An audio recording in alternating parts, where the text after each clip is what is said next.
everyone for joining us today. We're here to discuss bridging the gap, uniting development and security.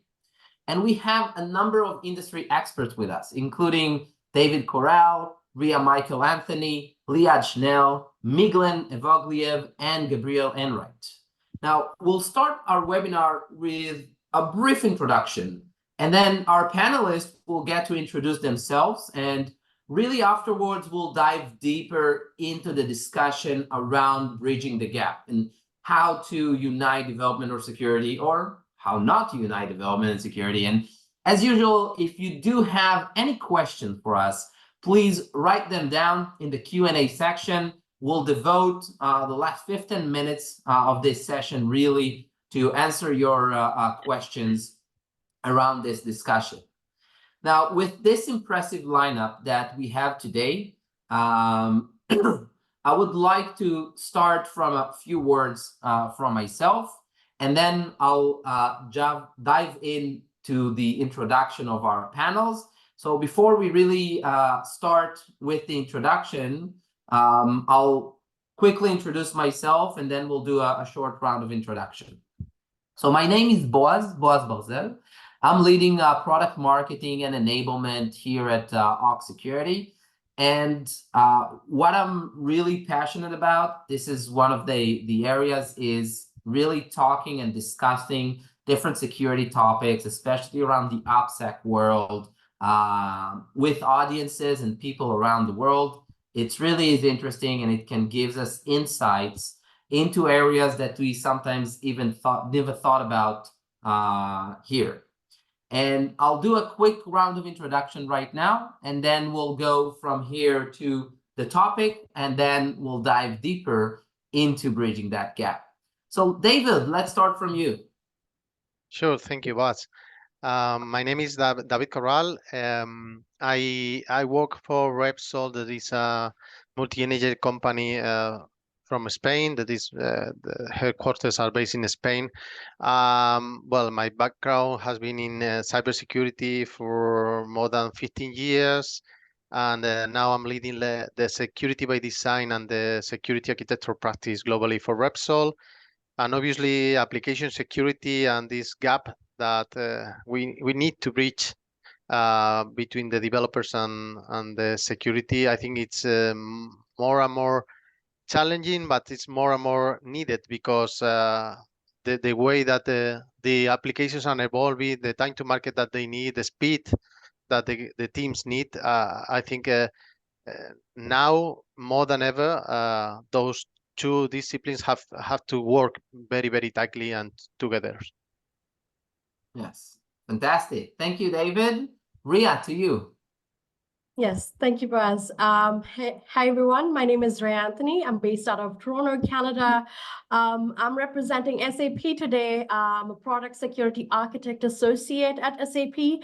What SAP does is we we create software for managing business processes. My role specifically at SAP is to ensure product security by researching threats and kind of developing baseline requirements that the teams can follow. Primarily, my role is associated in leading develop baseline security practices for AI, which is new now.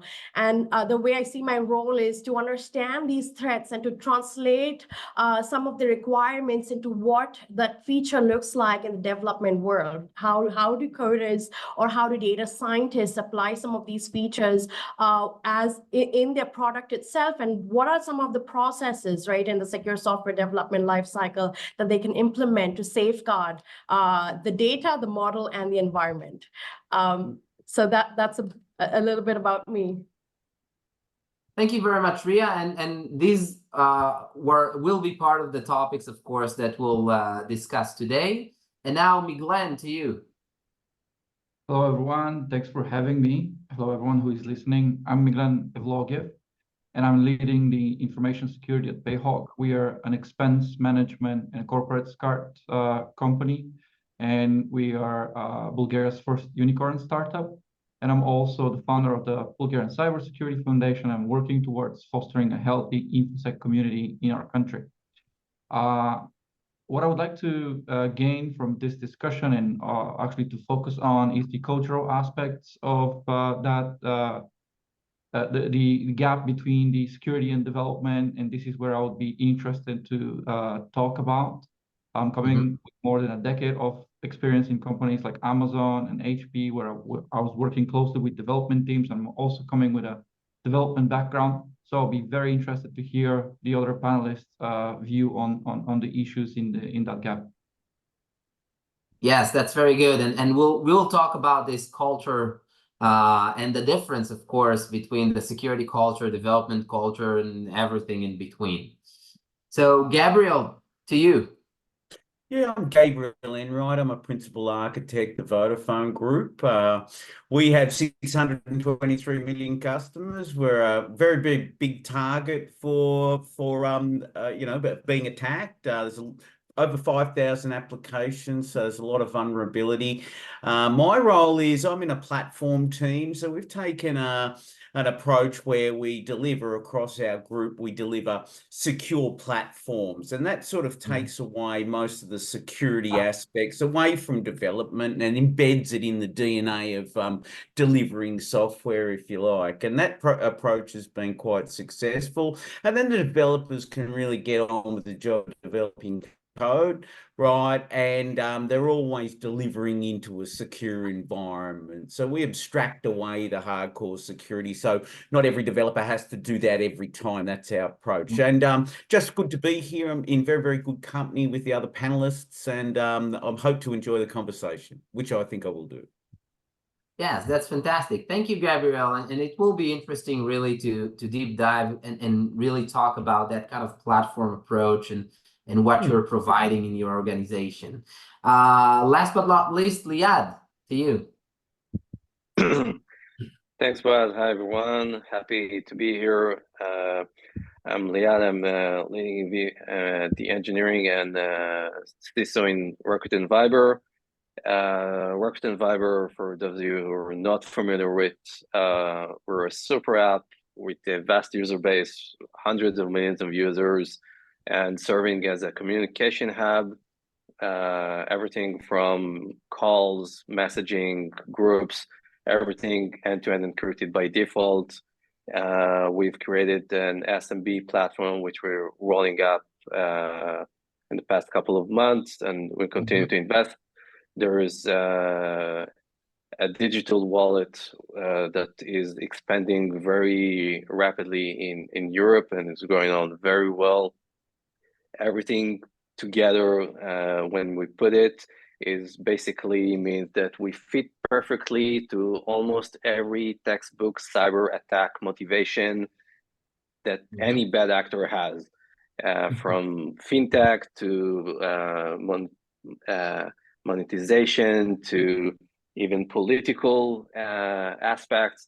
Any motivation there is out there, we've got it, and that's definitely part of our day-to-day. How do we do so much? How do we develop so many things and continue to be very secure?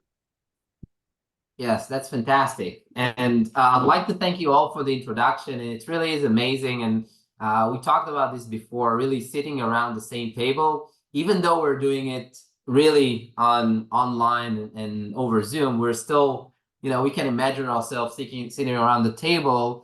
And before we do start with the question and deeper dive into the topic, I'd like to introduce in a few words around what we're talking. And as you can see, really what we're doing today and the pace that everything is happening from the development perspective, business perspective, and the new companies that come around is really something that the security innovation is becoming more and more critical around. Now, we are trying to push the boundaries. We're trying to think and encounter around different challenges and imagine or try to think about the different threats or the new threats, because we're not the only ones that are trying to innovate, but also the adversaries, the attackers.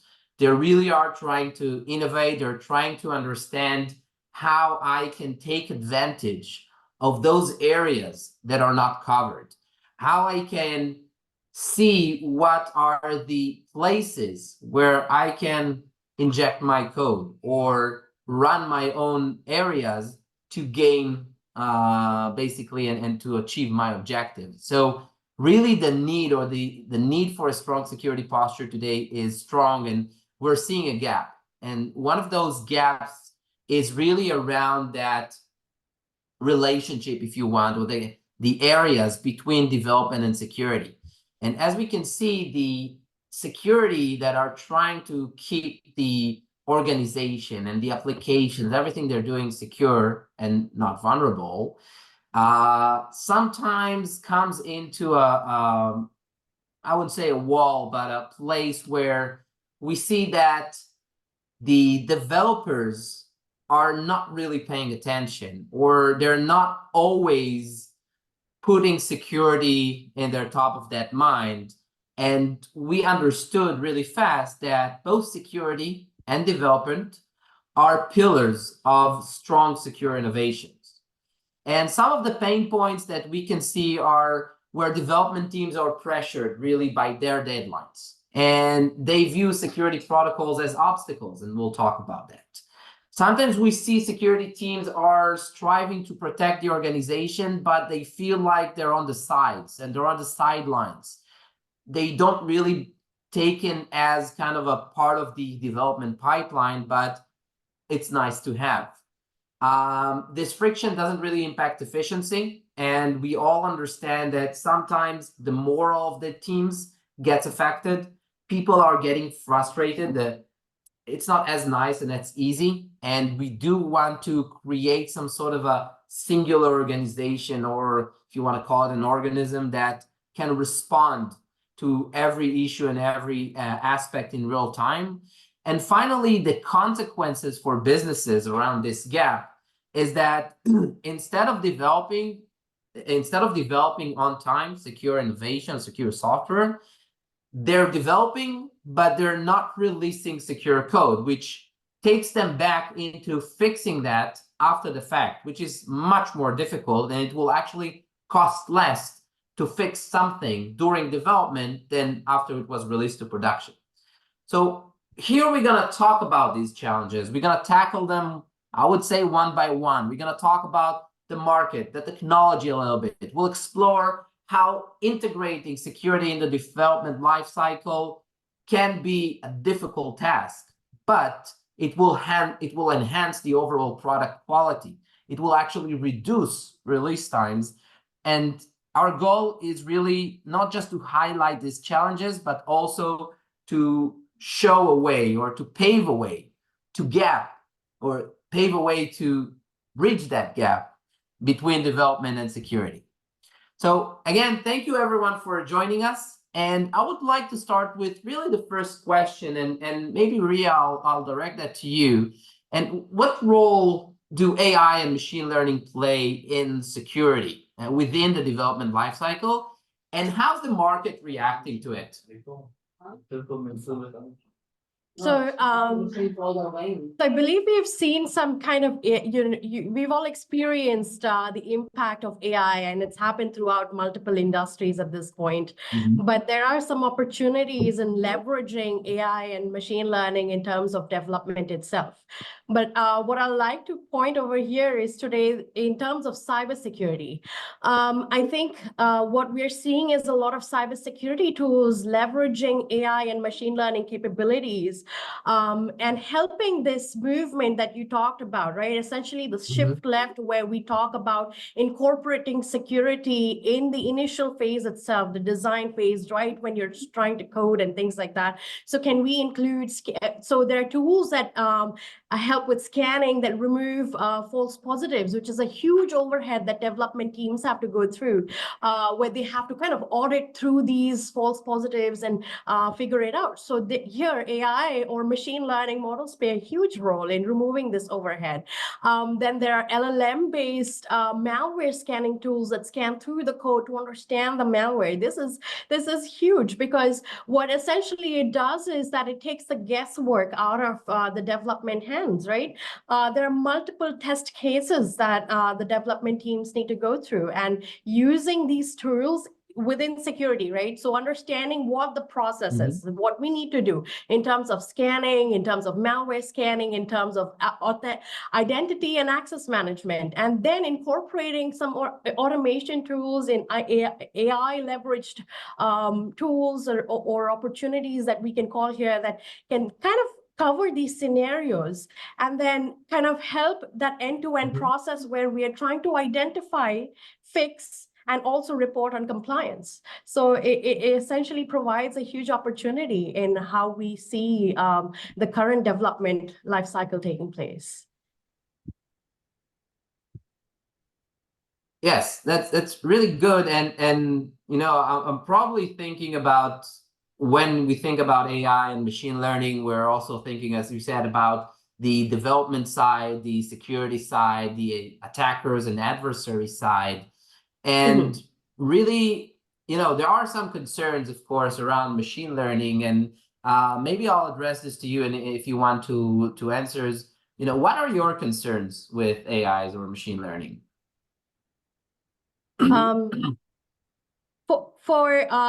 One of the things that of course, there's a lot of opportunities here, but then there's also a need to include, let's put another jargon here, human in the loop, HITL, right? What we want to see is when we are using some of these AI models, I mean, you've experienced it, right? ChatGPT drifting, Microsoft's Copilot drifting. So can we fully rely on this? Of course, right now, a lot of these scanning tools say, oh, you know, 90% will eliminate false positives and we'll give you that results. But we really need to see that human in the loop interaction as well, where we're able to kind of identify when the model is misbehaving or not adapting to the changes that are there. So I think this is an important aspect here. If I can add something to the discussion, I could say that some of the challenges that we have in terms of security for this kind of use, I think that the developers are gonna leverage the use of AI in order to produce code quicker and even in a more structured way and with higher time to market. But also there is a challenge in the security of the code that those new tools are going to be producing. So I think that the market has to address that as well. The AI tools like, I don't know, GitHub Copilots, SAP has their own tools in order to develop with the assistance of AI and so on, has to take care of those kind of potential introduction of vulnerabilities through the creation of code by this kind of AI tools. So that's another thing to take care of. Yes, that's very good. That's very good. Now, I'll continue with you, David. And how do you see the integration of security and development really reshaping the market trend in cybersecurity? Well, I would say that the apps security market has been there for many years. I at least myself, I have lived the process of trying to implement a lot of different tooling regarding SAST, DAST, SCA, all the different domains that the application security market has. But to be honest, I think that continues to be with some of the same challenges that we had 5-10 years ago. I mean, we continue to have a lot of false positives. We continue to have difficulties in order to engage the development teams in this kind of tooling and leveraging the results, the findings, and so on. And at the end, the consequences are the same that you explained in the introduction. We lack resources in order to remediate timely the vulnerabilities that are found. And many times when those remediations come, it's a little bit late in the project lifecycle, and as a consequence, there is an increased cost incurred by the project. I think that the market, in order to close the gap and improve the general posture of security in the development life cycle, we has to focus a lot and has to bring focus to the results. I mean, in order to be efficient, in order to scale to the amount of development teams that we have right now developing in the companies, and they have to try to give to the customers a complete view of the DevOps process end to end.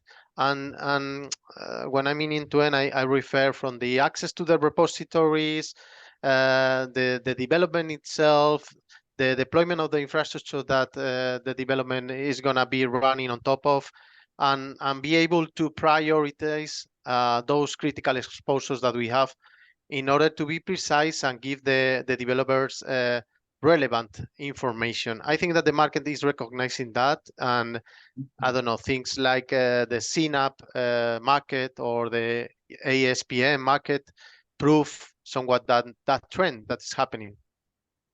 Yes.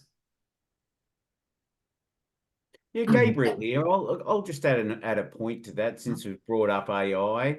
So really been a challenge in the past for us is the shadow IT effect, you know, where developers have always had a bit more of a liberal position on what tools they can and can't use, where on the corporate side, we lock that down. And that's evolved a lot of shadow IT, and that can actually introduce a lot of vulnerabilities into your development, into your code bases, into your environments. But there's a new kid on the block now, and that's called shadow AI, right? Where, you know, developers are really keen to start using AI tooling to develop code and things. The corporation, we're just catching up, and we haven't published those tools.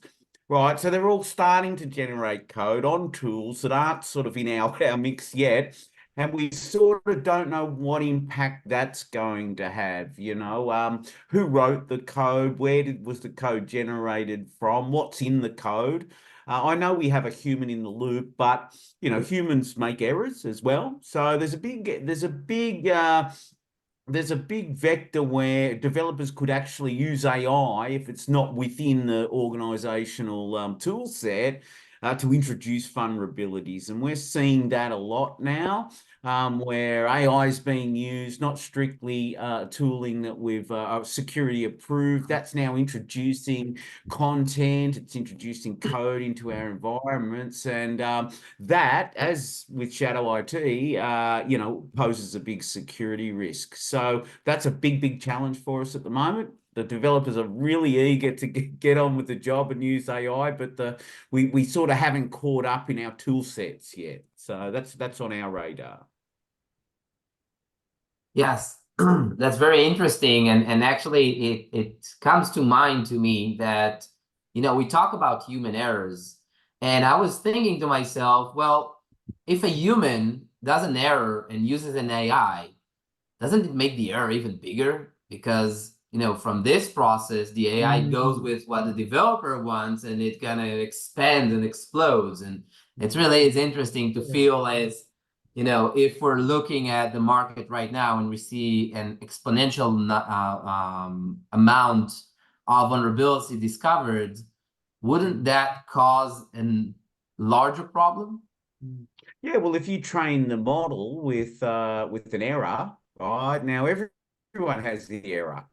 So, you know, it's a new world, very different to you know, cookie cutting and all that wonderful development stuff and downloading libraries and things. Now we're in a different space, you know, where if we're training the model on insecure things and also errors, then everyone else is going to start to pick those up as well. And it's very hard to get them out of a model. So that's what our focus is at the moment. Yes. Liad, I want to ask you, where do you see the market leaders, you know, like yourself, are investing in balancing security and development? You know, from a technology overview or from the market overview, where are you seeing that investment going on right now? So there's definitely a huge investment, as the panel here already described. we have shadow IT, we have AI, we have, especially as a super app, we have a ton of regulations. Every year brings a new regulations. We have compliance. So basically, every letter in the ABC, we practically have it, from PCI, GDPR, CCPA, DSA is the new kid on the block, SOC 2, Type 2, everything basically you can think of. We have it, and we need to obviously deal with. So there are two verticals usually I like to talk about. So one is the technological one. We have to find better tools. We have to make sure that we deliver on time. We deliver fast. It's a fast-paced world. We have to make sure that in those Scrum teams, when we want to sprint, 2-week sprints, making sure their user story is coming up and released to production. And when you think of 2 weeks and you say, okay, we have to make sure it passes development, QA, and now you're starting adding up a ton of security aspects and regulations, 2 weeks is barely enough. So we have to find new tools. We have to be creative and in order to help us. But the other vertical that we're investing a lot is culture.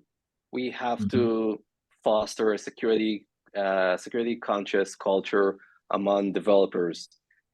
We have to bridge that gap. We have to align everyone. We have to make sure everyone understand what does it mean that we release a new vulnerability out there. We have to have developers that are very security conscious and they're aware. And it's as we say, it's a fast-paced world in our domain. In the cyber realm, it's definitely definitely getting faster and faster in terms of pace. Every week there's something new. Every new threat is now relevant for different teams, and we have to make sure that we invest there and kind of find that sweet spot between technology and process, and that's how we keep improving. Like, we have strict objectives on velocity, and we want to make sure that we work faster and better. And even when adding those layers of security, if it's for in your CI, if it's for your production environment, in your corporate environment, you have to make sure that it's as seamless as possible. You don't really want the developers or the business itself to be annoyed, and especially in shadow IT, they sometimes complain about how much stuff they have on their laptops. Yes, exactly. And I want to take what you just said and maybe connect it to Miglen's note in the introduction and really for a second talk about that cultural aspect and maybe dive a little bit deeper into that challenge. And, you know, how can we help or get developers? I wouldn't go as far as like security, but, you know, how can we get or improve or talk for a second, Miglen, about the relationship of developers with security?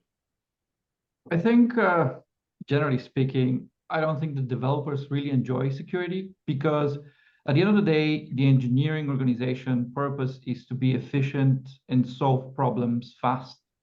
And sometimes security might be seen as something that slows down the release process if not done correctly.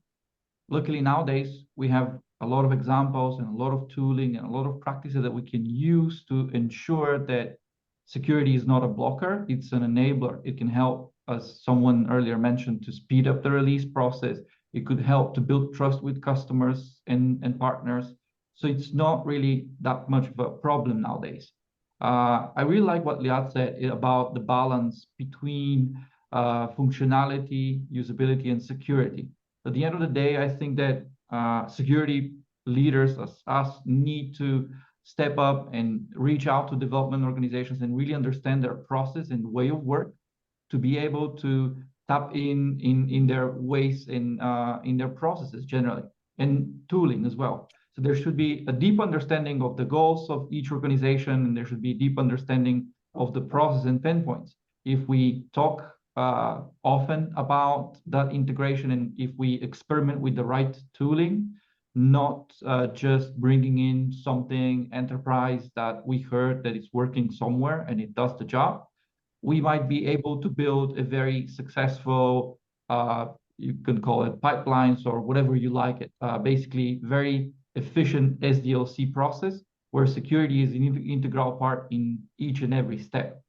I wanted to add something on the AI ML side, because obviously we have seen almost every second offering on the market nowadays to have those two mentions in their title or their offering.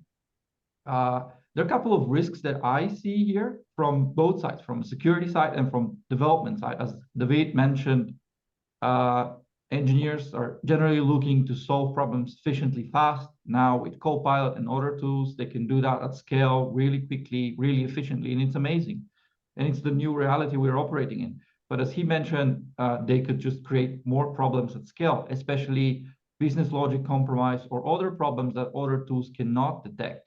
And there could be a problem for us, for security people. I have seen AI models quite often hallucinating and saying, for example, if you're generating a policy or something, and when I say policy, I don't mean a document policy, I mean an IAM or a WAF policy for some tooling. I've seen many, many times where the model would completely hallucinate. And if we don't thoroughly check and verify that, we might end up actually not disallowing something and not securing it enough. Yeah. And now from, we talked about the concerns and as you said, AI hallucination and culture, and it really got me thinking. So one of the challenges, as you said, and I like the sentence where AI hallucinating will create problems at scale. And we're actually trying to prevent that risk at scale and not create more problems. But really from that perspective, how, and Gabriel, maybe this is to you. So how does organizations manage that interface and the challenges between development and then frameworks or areas like secure by design? Yeah, okay. So look, the first thing, and the developers are not going to like me for this one, is we try and abstract all the security away from the developer. They have to use pipelines that have scanning tools in them. We have specific environments that scan code. When we get vulnerabilities and detect them, they can't migrate that code into a higher environment till they resolve that issue. Then we have tooling in the environments that edge networks and things like that do all the WAF type work and detect that, and deal with the threats coming in.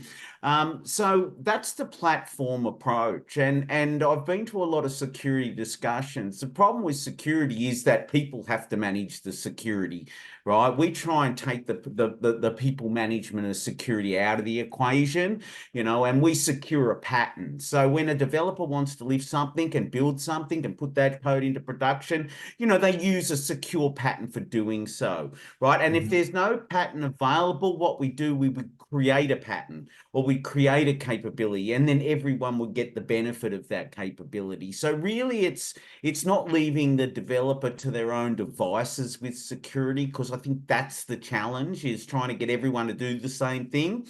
It's giving them a framework or an ecosystem where they can't promote any insecure things into our environments. And, we have thousands and thousands of applications. It just doesn't work to scale people doing the security in those types of volumes and those types of factories. So, we're not locking it down and taking away the creativity, but we're definitely taking away the threat of many different developers doing doing things in different ways and then introducing vulnerability that we have to clean up later.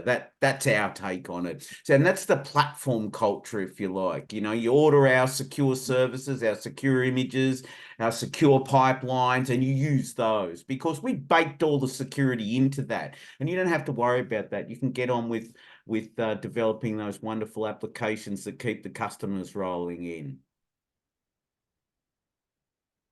In that sense, I think to Gabriel's point, we are following a pretty similar approach, and I think it's the way of success in here. I think it's giving building platforms that they could rely on and they could anchor on those kind of services is really key. We have tried also to put some kind of responsibility in the different Scrum development teams and so on, and that has to be there because at the end that's the last mile. They develop the application, they use the mechanisms that the platforms put in place for them to use it, but at the end, obviously, they are the ones that are developing, and we have to rely on them in order to solve some of the vulnerabilities. But it's true that if you have a very strong foundationals in terms of platforms, that's a huge jump, I could say. So we are also working in that sense, in that direction. We have a team that is in charge of providing all these development capabilities and working very tightly with security in order to set the requirements, set the security tooling, and embedding it into the pipelines, into the images, and so on. So that's also the approach that we are trying to follow. Mhm. And What just we're to also- round that out, sorry, Ray, just to round that out, the secure by design aspect, you know, if we're using techniques and tools like that where we've got approved patterns, we can get projects through a lot quicker because the security teams can just review, yes, you're using that pattern, you're deploying there, you'll scan your code, you'll use those pipelines. That's a lot easier for a security team or a secure by design team to work with. You know, if you come and there's nothing, it's a blank canvas, you usually get a spreadsheet with about 600 vulnerabilities, and you've got a comment in each one of those fields how you're addressing that vulnerability. Well, the idea is to not have to do that. The idea is to use the approved secure patterns, and that makes your journey with secure by design, who are the ones that are going to let you gate to production with a secure application. That's going to make that journey a lot easier. And that's what I mean by the interface of development and security. You know, if you're not prepared and you come with something that has a lot of potential vulnerability, you'll have a much bigger engagement with security because you'll have to prove how your application satisfies about 600 different types of vulnerabilities that could be introduced. But if you use the approved tooling and the approved patterns that have already been security reviewed, and you do it that way, that makes the journey a lot quicker and a lot less cumbersome, if you like. Ria, you wanted to comment. Yeah, I wanted to just add here that, you know, overall, it seems like there needs to be a tighter collaboration between the security and development, where the security can point out the pitfalls, right, that the development may not see, the threats that we potentially research upon. And some of this, when features are developed by development team on app level or by the platform level, it still takes two sides, right? The application team still needs to incorporate, configure some of these features. And how do you identify that? Here, one of the methodologies we use comes handy. We call it threat modeling. So where we actually see what pitfalls or what threats can actually impact the specific use case, which gives us an overview of, and this essentially should be incorporated, I think, like Gabriel and everyone mentioned, in the design phase when we're talking about building the app itself. So, and at the end, we always have to, I guess, understand that there's always a trade-off. Can we completely protect something? I don't know. Everyone's in security here. Can we do that? But I guess there's a risk threshold that we kind of identify, right? We identify that this feature is too risky, or we cannot move forward without certain features based on the type of data or something like that. Yes. And thinking about this, really taking that deeper, we talked about, technology, we talked about the platform, the approach by design, but I'd like to go around and maybe ask you, David, let's talk about communication, because eventually, developers and security are people. And the technology can help us so far, but what about the communication barriers, really, between the development team that want to stay on schedule and security team that don't want to release vulnerabilities? What's your thought about it? Well, I think that the original barrier in terms of communication comes from one of the arguments that I think it was Miguel and the one that mentioned it. I think that developers, drivers are mainly functionality, efficiency, cost, speed, time to market. And inevitably, cybersecurity is a very strong and needed foundational for all the work that they do. But and for the value and of the application and the product itself, because without security, I think that you cannot anymore do like a sustainable product to a customer or even to the corporation. But it doesn't add directly to the equation from the developer's perspective that I explained before: the cost, the efficiency, the speed, the time. Also, some of the approaches that we have used in the past were based in putting like another responsibility, another hat on top of the developer, the security piece that inevitably has to be there, but it's also difficult to communicate if you are not giving something to them in return. So I think in order to improve that communication, there are like several mechanisms. One of the first one, I could say that they have to be very aware of the context. I think that we have to spend time explaining the context, the scary context in terms of cybersecurity where we live, the importance of the customer trust, the importance for the company of not having a potential impact caused by a cybersecurity incident, because those impacts could have huge consequences in the company.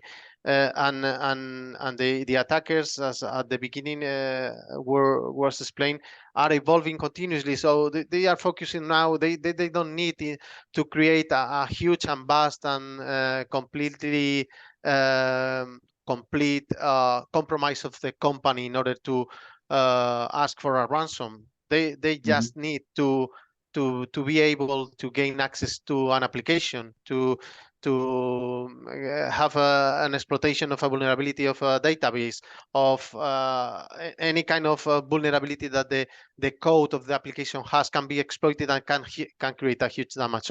So first of all, I think that we have to spend time explaining the context, making them aware of the security strategy of the company and the importance that they have in fulfilling that strategy. That's key. But also that cannot be alone. I think that we need to be very practical with them. So and there it comes, for example, the approach that Gabriel was explaining before, trying to give them the patterns, trying to give them the mechanisms prepared in order for them to use them, and also be precise, give them accurate requirements, translate the requirements to what is relevant for them in terms of what they can make actionable, and also prioritize what is critical, prioritize the applications that are really critical for your business. So that's something that in terms of communication can do a lot as well. So summing up, I could say that we have to be clear in the communication.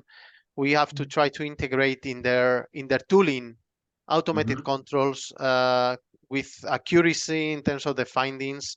And also, I think that we have to be with there. I mean, this is like a continuous journey. It cannot be a one shot. We cannot pretend that giving them a mechanism or naming a responsible of security inside the DevOps team, it's once done and that's all. They are going to be needing the support, adapting the requirements, adapting the tooling, adapting everything, and we have to be there, and we have to be aware of that. So I would say those are some potentials approach that could improve the communication. And it is really security's responsibility, that is. It's called SECA, Security Education Communication and Awareness. It's the security team's responsibility, right, to maintain the level of security awareness and communication within the organization, so that the developers, right, they have a continual touch point with security, with the evolving threat landscape, and the policies that are coming in. It's not necessarily the development team's responsibility that they are the ones that are the recipients of that. So when it comes to the bridging the gap, development and security have a big role to play in this, and that's around that education, communication and awareness piece that the developers can then consume. If I may add on what Yes. David and Gabriel shared, so I think something on my front, maybe it's a bit different. Maybe it's because I started as an engineer and I love to code. It's sometimes in a lot of conversations in different meetings, it's sometimes being seen as us versus them. There's the developers, they want functionality and they want to just release the code as fast as possible. But for me, my state of mind, I have a very decentralized approach. My approach is, how do I empower the developers as much as possible? How do I encourage that ownership of code, of responsibility, that once you ship something, you have full ownership of the company, not just that small feature within a huge super app. And we're working a lot, so it's much more than communication. For me, it's, you know, in some cases you call it champion, some call it platform. I think it's really a matter of budget. So huge companies, it's if you look at the SAPs or Vodafone, obviously there are platform and platform engineering teams, and you build this huge shield to those developers. But you really need to see what's right for the company and how do you do it, and how do you make sure it's not a gap. It's really the state of mind, how security empowers the developers so they won't need them as much. How do we give more tools? Because let's be frank, we'll always have job security. There's always new threats out there. But we want to make sure that we don't need, if we want to scale up and have more features, more verticals, I want to make sure that I don't need to hire 20 more security managers. Yes, exactly. And what's interesting really in what you shared and the different types of approach, from really the developing and fostering of culture, and from the point of, you know, training the developers, educating them, creating that awareness, to really the approach of getting them to own everything they're doing. So their code that's being shaped, and really the difference in approaches here is really interesting. And in this case, Glenn, I want to hear your approach and really talk about, you know, what are the areas that you think around the application security and the development organization that they need to invest in. So, you know, we've heard a few approaches here, and I'm very interested in your approach and where do we need to invest most and why. Oh, that's a very challenging question, but I think this is really based on the stage where a company is in their maturity from a cybersecurity perspective, whether they are just starting with InfoSec or they're a bit more mature. And what do I mean here is If they're just starting, obviously they need to focus a little bit more on static analysis and all those nice tools that can help you to identify low-hanging fruits. And then they have to slowly and gradually build the culture with that in mind. But they have to be very careful to not cause a lot of pressure on development teams, because as we mentioned earlier, they try to be efficient and effective and solve problems as quick as possible to deliver a product to the market. So every little experiment, because no two organizations are the same. Every little experiment with security tooling or with practices needs to be done with, like, as Leah mentioned, focus group or people that have interest in security. In various organizations, they call them differently: security champions, AppSec team, or whatever you want to call it, SMEs. They just have to be people with a little bit more interest. And if it works for them, and if they are actually coming from engineering, from development, this will really help to spread the message and spread the tooling, because they're going to make sure the user experience from a development standpoint is very easy to follow and very easy to integrate with their overall process. Yeah, just to add, oh, sorry, Nicola. No, No, I was please. just going to add, when you bring a feature live, it's not just the application that's being developed. There's all the integrations, and there might be changes in, 10, 15, 20 systems to make a product work. That's a piece that often gets overlooked, that end-to-end security. So it comes down to your techniques of solution design there. If you have more moving parts in a solution, or you decouple things onto different clouds and things, you introduce more vulnerability, right? And that's just the nature of it. So that end-to-end piece, which is not just the developer, it's actually many development teams that come together to bring together a feature. You need to be very coordinated between your security teams, who should be looking at the end-to-end. It should be an architect that develops a plot, if you like, that has a minimal amount of attack surface, right? So if you have a lot of arbitrary things in there, you're introducing a lot of attack surface. So you need to optimize that, right? And then you all need to work in concert to deliver it. So it's not just the development of that core application. When we send things live, there might be changes across the whole environment. There might be new networks, new clouds.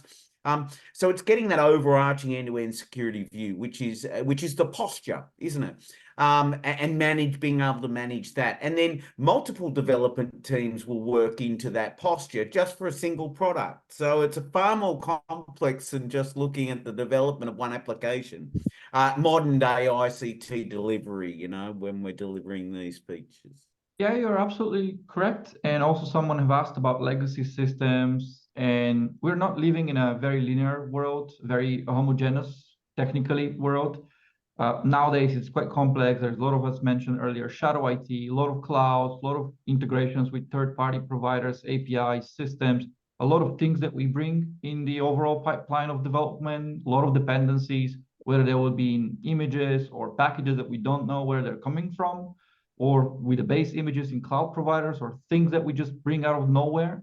So it's not a zero-sum game. And I think that the approach here should be to simplify things as much as possible and somehow prioritize based on high impact and low difficulty in the beginning, and then probably focus on the bigger problems and that could need a bit more investment and a bit more analysis, like dynamic scanning, runtime scanning, things like that would require a bit more expertise. And also, last but not least, security reviews.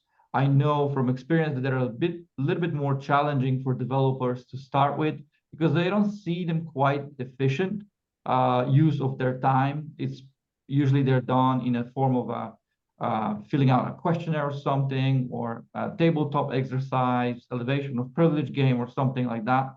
And this, I think, really boils down to the fact that there is a lot of complacency in the engineering world towards security, because most of people have not seen or experienced the security breach. Luckily, especially engineering teams, they might be a bit disconnected. And those of us who work in InfoSec, we have seen a lot of things, or we have prevented a lot of things that have not happened an incident. literally this week I have prevented something that could have had an impact. And now I need to use it to make sure that I can drive prioritization in engineering teams. And of course, in real world, if you have a real impact, you can definitely bring leadership on your page to make sure you invest the right amount of time and energy. But it would be way more beneficial for us to explain to engineering and development teams why these things are actually important. And I know it's not an easy job, but it slowly will be done. And as Liat mentioned, we just need to work towards reducing those silos and making sure, like in the past, there is no just one team that is dev and another that's ops and another one that is infrastructure. My point of view always been that security is everybody's responsibility, not only ours in our teams. So this is what I try to make sure that it's well communicated with development teams, because it's not a zero-sum game. They could introduce something on staging or pre-production or even on their laptop. That could be compromised. That could be pivoted in someplace else, and it could be end of story. Yes, sorry, go ahead, Gabriel. Yeah, just one final point on that. I think if we look at security, you know, the CIA triad, so confidentiality, using encryption and things like that, that's a known quantity, and we can have patterns to that. Integrity, yeah, we know how to lock down databases and audit the access to them so that they can't be you know, corrupted. But the big one is availability, and that's a key concern of security, right? That your application, your product is always available. And that's something a lot of people miss, you know, and it's not necessarily the developers' remit, to be able to scale that out to a mass market load. And there's a number of reasons, and that's why availability, the A in the CIA, is such a hard one. You know, I can make you unavailable, you know, in 1,000 different ways, you know, volume-based attacks and, you know, a raft of other techniques to just make it, and if it is unavailable, just for a very, very simple reason, right, that I can knock out a connection, or I can throw volume and overwhelm a server, right? That's job done for a hacker.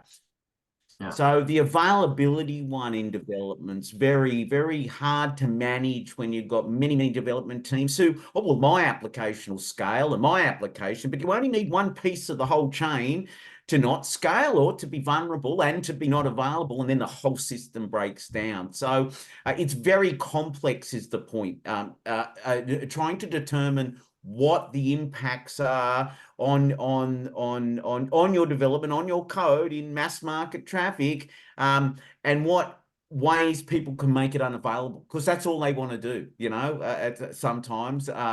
Yeah, rather than steal your data or, you know, do something else, it's really, if I've made you unavailable, I've achieved the goal. And that's a difficult, that takes a higher level of architecture, if you like, to be working across the development teams hand in hand with security, right, to determine where something may become unavailable. And it might not be in the remit of development. And it's all the system. So if that happens, then it reflects on the developers and the designers and the security teams, that lack of availability. Yes, and it really is that, you know, it leads me to that complexity as it connects. So we talked about development and security, but there's another side to that coin, which just has three sides now, which is the business and what the business wants to achieve. And one can argue that that complexity comes from the fact that, you know, the business is moving in their own pace. They're trying to grow, they're trying to scale, they're trying to do something. They tell the developers, this is what we need for the business. And then we have security, whose responsibility is to secure the application, for example, but they're not the one that fix the actual vulnerabilities. And as you're, you know, talking through everything, so as focusing for a second on security, on one side, I'm trying to find out what will be the biggest thing, or the area that I need to focus most and really take that to development and get them to fix. I need to understand where my business is going.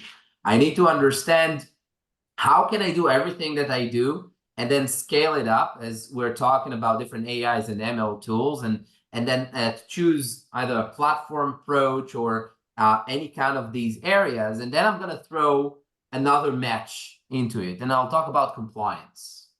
And I'll try to, maybe Ria, I'll ask you about, where do you see that element of compliance and the challenges that compliance is bringing to the business on one hand, as they have to be compliant in order to work with other businesses. On the other hand, developers are developing code and usually don't care about compliance, and the security is in the middle, and they have to make sure that, that everything that we're doing is compliant according to the regulations. So what's your thought about that? Yeah, and I think you put it very right over there. In the struggle between business and security, I think development is the one that's a little bit stuck, because they're always in pressure to develop new features, and because if you don't adapt to new technology, you're also becoming irrelevant, right? To be relevant, to push the product into the market, you need to keep developing new features and things like that. And then we add things like security requirements, especially things such as PCI's compliance or FedRAMP compliance and things like that. It really adds a lot of roadblock, because what we see in smaller teams is that now they have to take their focus out of development and now focus their energy in compliance, and they're really overwhelmed. And this is teams that don't have security champions or things like that. So here, I think it's super challenging.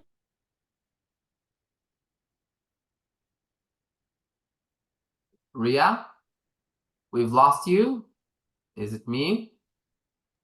No, we lost No? her. Yeah, we lost her. That's right. Let's try again.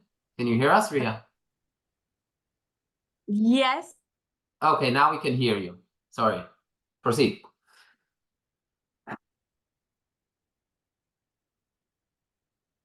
Okay, we've have a communication problem. Let's see if we can fix it. Ria?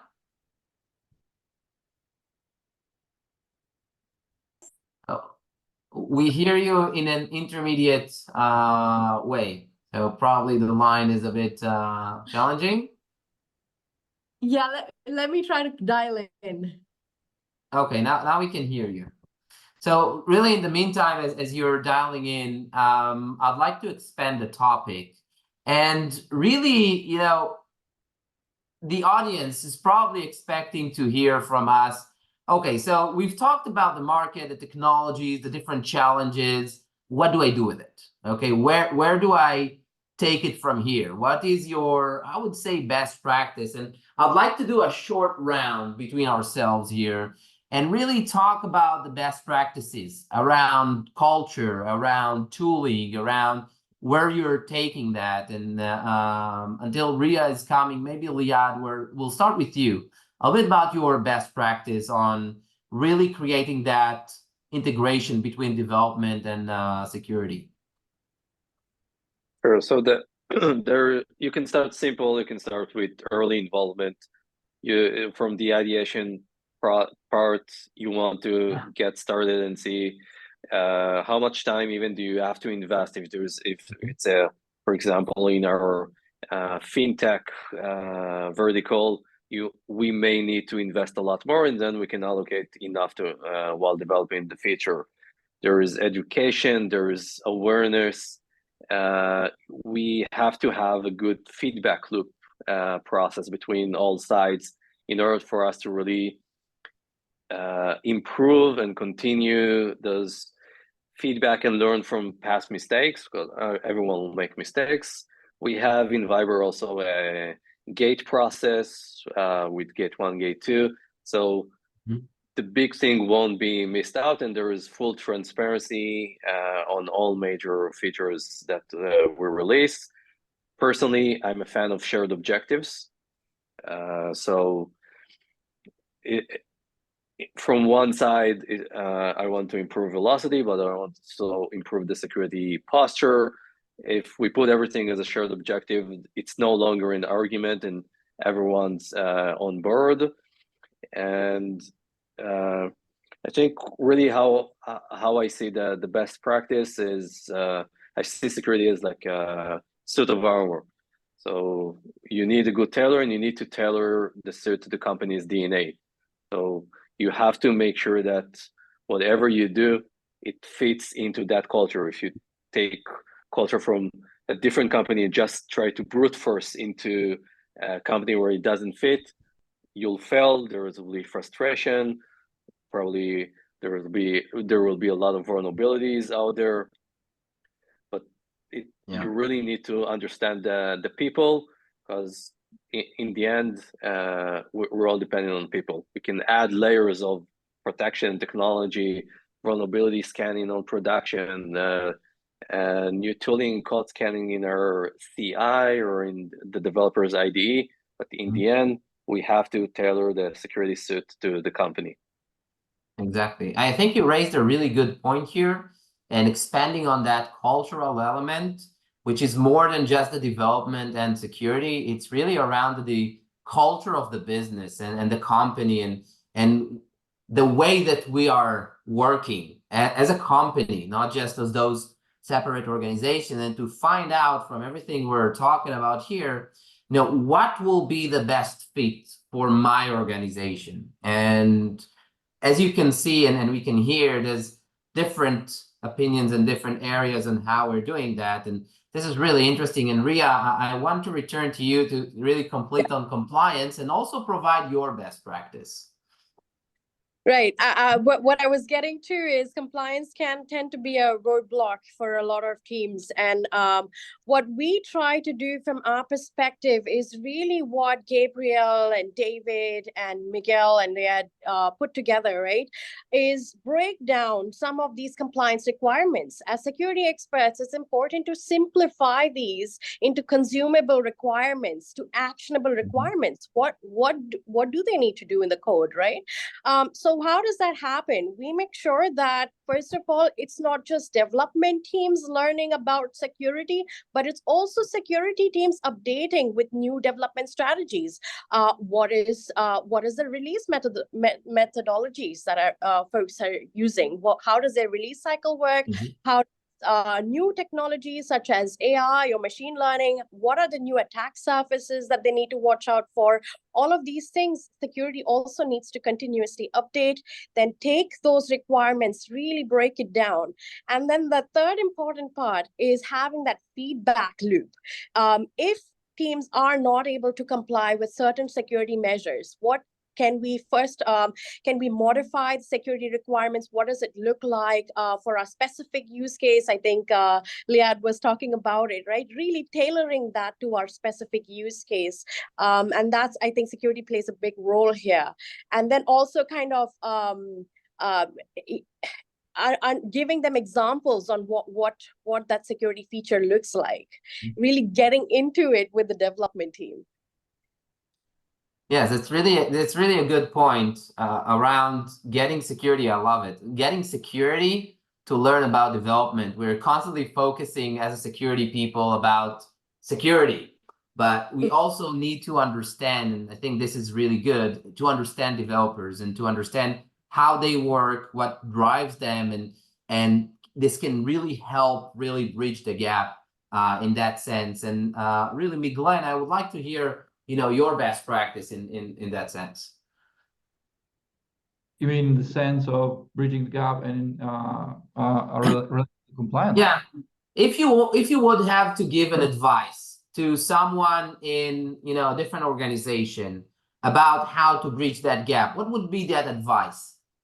We are operating in a very heavily compliant and regulated environment as a fintech. So SOC 1, 2, whatever, ISO, PCI, bank and financial regulations, tons of things that we need to do throughout the year. One of the things that is really helping us is to make sure the basics are really there. And what I mean is IAM, so identity management in terms of systems, machines, and people, have full control and visibility on that. This is the bare minimum, I'd say. And then everything could be built on top of that. I think that regulations not yet fully understand and dive that deep into secure software development. They're just scratching the surface. They have some general guidance around how secure software should be done, whether you need to train developers or not, but it's very high level as a practice. And I think you should do way more than that, because at the end of the day, a non-compliance might mean loss of license, loss of business or partners, but a breach would mean out of business. So there is a huge list of things that you actually need to do on top of the minimum requirements by compliance. Compliance could be seen as very, how do I say, there could be seen as a lot, creating a lot of friction by development teams. They don't understand it, they don't see the need of it, and usually, if not done properly, I've seen security engineering teams and compliance teams reaching out in a very last day without any preparation to development teams, asking for evidence. And this doesn't really work efficiently. There's a lot of stress, a lot of friction. And if that's done consistently over the next year and next year in the audit periods, it's just going to cause even more larger gap between those teams. If there is an early setup of expectations from both sides, what needs to be done, in what phases, why we are doing this in the first place, what's the purpose of it, and then maybe thinking, okay, this is the minimum that the regulator or the auditor is asking, but are we actually doing a good favor of our company and our product by doing these things? Can we do something extra and more and better? Can we do it at scale? Can we do it with instruments and tooling that can integrate with, let's say, the auditing systems and regulators, so that we can produce it efficiently without losing our own time, that we can focus on actually integrating those instruments or integrating secure development practices in our workflows? Yes, exactly. And really, from one end, you don't want the developers to develop something that will later on create compliancy issues, but compliancy and regulation by itself, as you said, is really not enough. You need to take it further from that point, and really that's kind of, I would say, the bare minimum from this sense. Yes. Yeah. This is very good. Yeah, go ahead, Gabriel. Let's hear from you. Yeah, so just on compliance and regulatory compliance. So compliance is a cost, right? Compliance doesn't generate revenue and it doesn't save you money. Yeah, it does if you avoid a fine. But at the end of the day, compliance is a cost. It's an overhead of doing business. And what a lot of businesses will do is get to a position where it's the least cost, right? So really, you need to be vigilant in ensuring that when you do a project and you bring that wonderful new unicorn feature onto the market, right, that part of that project has had some money for the compliance pieces as well, right? Because you don't want to release it and then attract all these problems around compliance. So compliance is a cost. Business always tends to shy away from cost that's not revenue generating or cost saving, right? So it's a real struggle, right, to, and we're talking about technical compliance here, you know, that our environments comply, PCI and things like that, right? So it's a real struggle to continually get enough investment to deal with the compliance when the business has a real drive to get something to market quickly. So that's what we find. And I don't know what the answer is there. And you can point out what the risks are. And I think that's what we do as technologists. All we can do is surface the issue and the risk to the business. You know, if you risk now being non-compliant, that would attract a fine of X, Y, and Z. There's your risk. You can sign it off because the business gets what the business wants, right? But if you are deemed to be non-compliant, you've put the whole business at risk. And you've got to have those are the types of conversations you need to have with investment people, and getting that right, so that the right level of investment comes down into the project to deal with the compliance layer and the regulation piece, right, as well as develop the hot new app that's gonna change the market. Yeah, that needs to be a balance, and there's a maturity in doing that. i.e. a very mature business would factor that into their investment plans, that cost of compliance, where there's a lot of people who have immature type investment strategies where they don't, and they cut corners and they take risks, and then the risk materializes, and then they've, you know, put a huge burden back on the business. So just getting that balance right and that maturity right's a science in itself. Yeah, and do you feel that it's easier to explain compliance to development rather than security vulnerabilities? I think developers only need requirements. So you need someone to be able to distill down what the compliance is, what that means, and what are the technical requirements that development need to follow to ensure that you enforce that compliance. And that can come out a number of ways. It can come out as requirements, can come out as acceptance criteria on your user stories and things like that. But that's what developers need. They need a steer. What's this mean technically? How do I implement this, right? Rather than throw them the regulation and have them try and interpret what the compliance is, because that's the way you get yourself in real trouble. Yeah. Especially we use a lot of offshore teams from different cultures. They don't understand, the fiscal regulatory compliance in the UK. They don't have that background. We as architects do. So we distill them out to as acceptance criteria if you're using agile and safe, or if you're doing waterfall, into requirements. And unless you satisfy those, the feature's not going live, is the take on that. So yes, thank you. That's a really good advice, really coming that really on the compliance aspect, really details the acceptance criteria and what you said about the requirements. And David, I want to hear from you a little bit about your advice, from a security perspective, and how to bridge that gap between development and security. Well, I am pretty aligned with all my colleagues. If I have to add something, maybe I could say that I think good advice, best practice could be to share a common framework that supports the different aspects and different phases of the DevSecOps program. I mean, having a good governance piece, threat modeling practice, security requirements that are shared between the security, the developers, the engineering, and a good set of automated tooling. That's also something common that everyone has to adhere to, and that at least for the 80% of the cases could cover most of the developments of the company.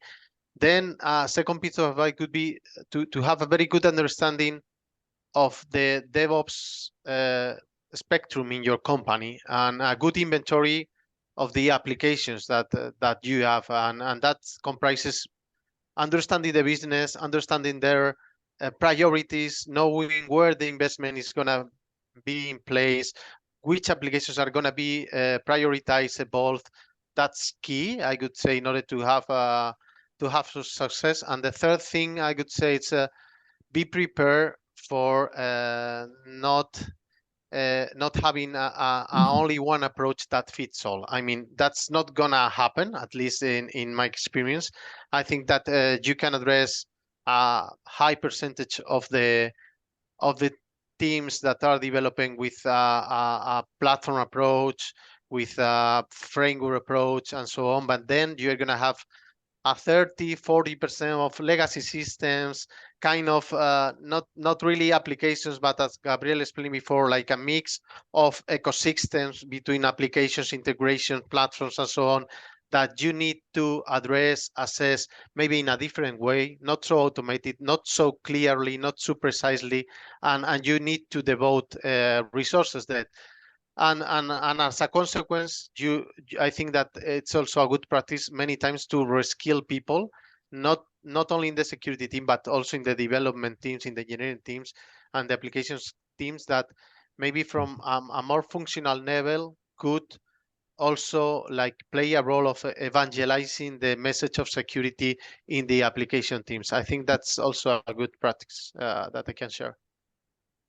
Yeah, that's a really very good points that you're provided here, and it's really is interesting to think about it. from different areas. And I really hope that these advices that you provide are beneficial. I know that I've learned quite a deal about, you know, the way that different organizations and yourselves and how you look at things. And I want to take the last 10 minutes to really address a question or two that we got from the audience. So I'm just gonna throw the questions and you can just pick it up and really talk about it. And the question is, you know, have you encountered a project where the gap between security and development seemed too wide? And if so, how did you bridge it? Bridge it.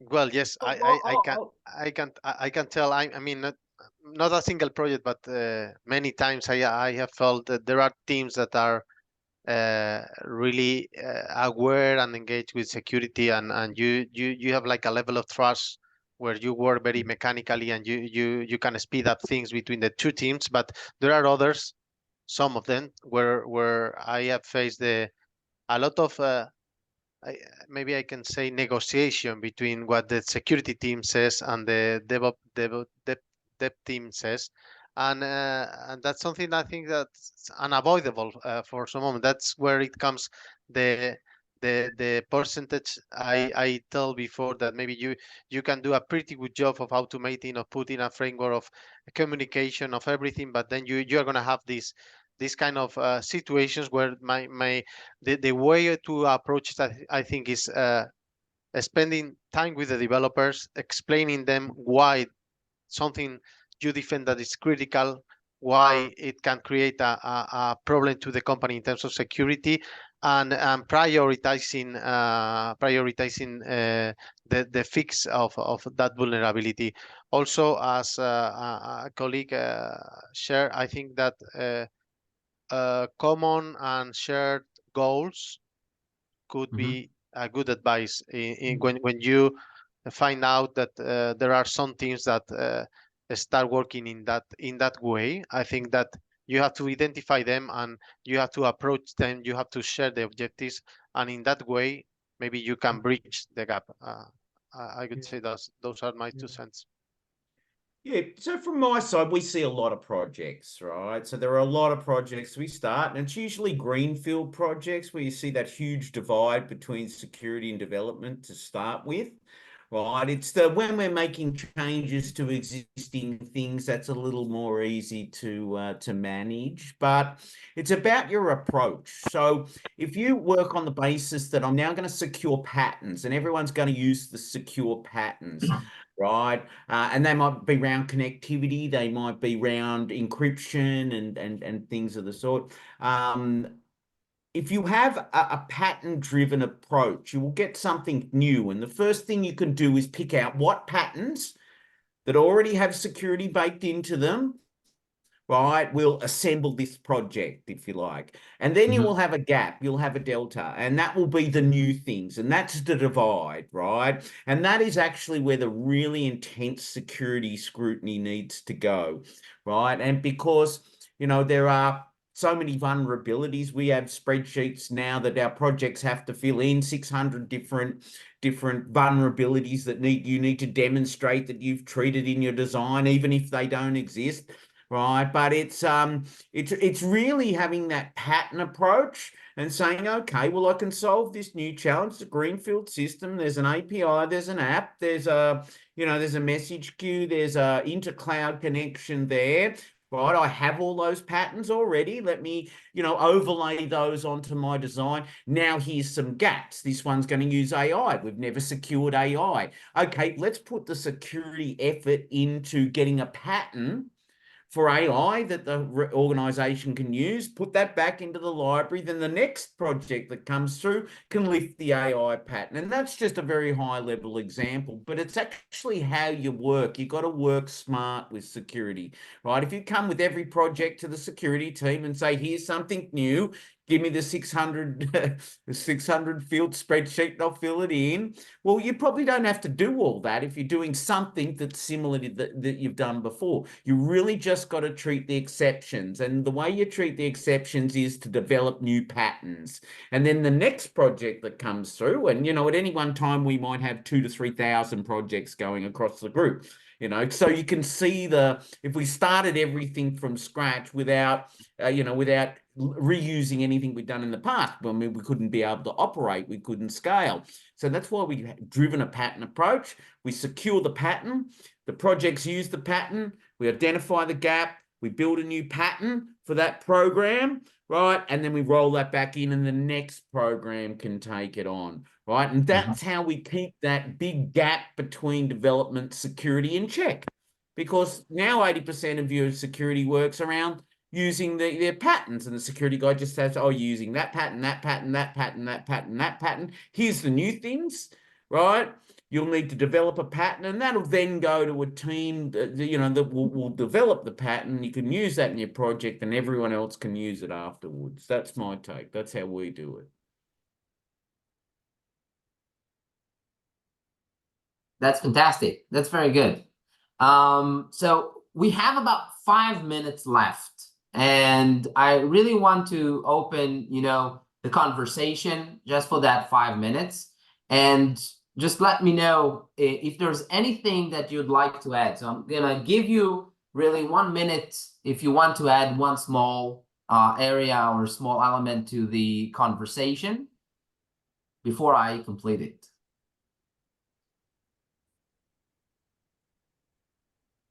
I don't think sorry, Ria, you go. Go ahead, Ria. Okay, so maybe just to add to the last conversation, maybe like a risk assessment to see the impact and the risk that is happening between the gap, right? In any time when security and development are working, or the team is too far off from a good security team maybe, or does not have proper access, there are typically two types of issues that happen, right? One is that they don't know the processes that they're not familiar with, so there maybe security hasn't done a great job of clarifying everything, and that's where we can improve. And the second part can be on the business side as well, like shortage of resources. Teams are not in the current scenarios. Sometimes teams are shortage in resources, shortage in skill sets, shortage in even budgets for tools or things like that. So identifying that also, I think that's why it's so important to build that bridge between security and development to identify things like this as well, the shortage in skill set, so that this can be raised then to the board to identify that, hey, at a large scale, we have issues with this particular skill set. Maybe it's open source, maybe it's scan tools. And how can we then, maybe if we identify an issue, how can we centralize it, some of it, right? How can we provide centralized solutions? We talked about application level, we talked about platform level, then how can we also have a central solution that supports the teams? Maybe it's accountability teams that are positioned. Yep, those were my... Well, look, we only have 3 minutes left, but I think the one area we haven't touched on is identity and access management, which is baked into everything. Every time someone touches the tool, we need to be able to audit that what they've done on the tool. They need to be authorized to use that tool, and that's probably a whole webinar in itself around security. I would give it a few more webinars. It's huge, and it's a large topic. Very interesting one, by the way. Well, it's evolving very quickly too. Sorry, Red. Yeah, no, I'm saying ideally that start of the kill chain, right? It starts with the identity and access issues. Exactly. Well, what I want to do, first of all, is I'd like to thank you all, our panelists. It was really fascinating. I wrote to myself a few items here that are really, really wonderful discussion by themselves, but are really illuminating. And I think that it really contributed a lot for our discussion. And I see that we were able to contribute to each other, but I think it also contributed to the audience. So I would like to take this last minute to thank you all for our participants, really, and I would love us to continue and really continue that level of discussion. So I really want to thank David Corral and Ria Michael Anthony and Leah Schnell and Miglen Vuglaev and Gabriel Enright. I'd like to thank you all for joining it, and I really hope that everything here we can take and continue and really improve just a little bit. And I would say reduce the gap or bridge the gap or really eliminate the gap altogether between development and security and help our businesses grow and for us to be successful. So thank you very much for joining. Thank you very much. And I'll see you in the next time. Thank you very much for the invitation and the opportunity. Thank you. Thank you Thank for having us. you. Bye. Thank Have you, a great everyone. day. Bye-bye. Bye.